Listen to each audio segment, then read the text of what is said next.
Ya, assalamualaikum warahmatullahi wabarakatuh. Jadi pada kesempatan kali ini, sehubung ini kan bulan Maulid, maka di sini ulun akan sedikit menceritakan tentang Nabi kita, Nabi Muhammad Sallallahu Alaihi Wasallam. Beliau itu adalah Nabi yang sangat kasih sayang dengan siapapun di dunia ini, entah itu teman, entah itu musuh, entah itu tumbuhan, entah itu hewan, semuanya Nabi sayang terhadap semuanya. Kenapa? Karena Allah pun sudah berfirman, "Wa ma arsalnaka illa rahmatan lil alamin." Wahai Muhammad, kami tidak mengutus engkau melainkan sebagai rahmat atas sekalian alam. Jadi semuanya yang ada di dunia ini, Nabi itu sayang terhadapnya. Apalagi umatnya. Bahkan apabila kita belajar tentang sanad, tentang hadis, maka awal-awal ijazah itu yang diberikan pada kita itu adalah musalsal bil awwaliyah. Namanya itu musalsal bil awwaliyah.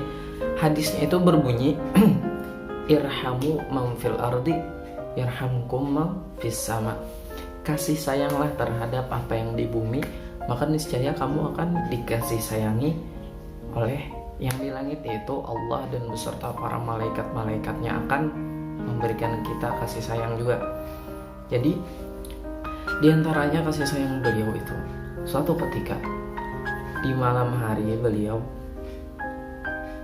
ketika di rumah bersama Sayyidatina Aisyah, beliau pernah berdoa, "Ya Allah, ampuni dosa Sayyidatina Aisyah, baik yang terdahulu, baik yang akan datang, baik yang itu disengaja, baik itu yang tidak disengaja, intinya ampuni ya Allah." Nabi pun bertanya kepada Sayyidatina Aisyah, "Wahai Sayyidatina Aisyah, apakah kau suka aku doakan demikian?" Sayyidatina Aisyah pun menjawab, "Ya Rasulullah, tentulah aku sangat suka kau doakan demikian. Bagaimana aku tidak suka orang semulia dirimu mendoakanku yang demikian?" Nabi pun bersabda, "Itulah doaku untuk umatku setiap malam. Setiap aku ingin tidur, itulah doa yang Nabi rutinkan untuk mendoakan umatnya, yaitu, ya Allah, ampunilah dosa umatku, baik itu yang terdahulu, baik itu yang akan datang, baik itu yang sengaja ataupun tidak disengaja." Jadi Nabi itu sangat sayang kepada umatnya, sangat menyayangi. Bahkan kepada musuh sekalipun diriwayatkan bahwasanya Nabi itu pernah ada tawanan perang beliau itu.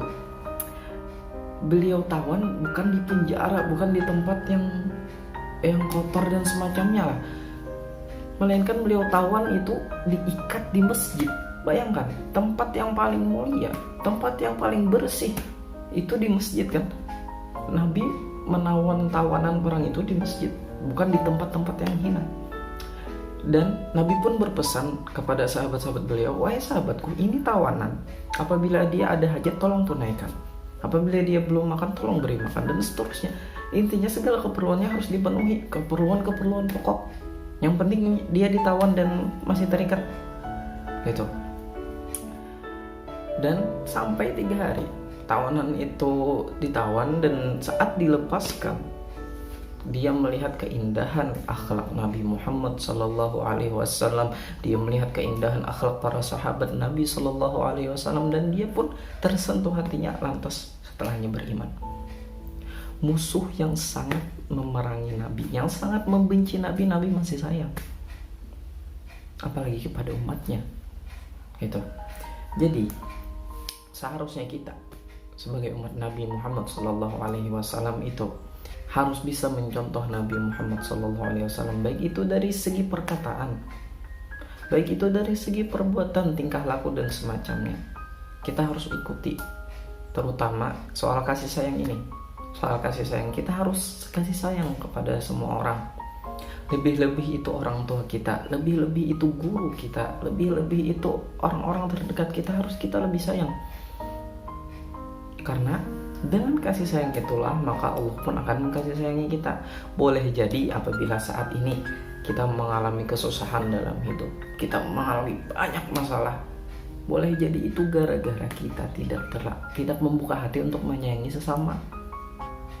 Ada rasa benci kita terhadap makhluk-makhluk Allah. Makhluk-makhluk Allah ini wajib untuk kita sayangi. Makhluknya yang kita sayangi.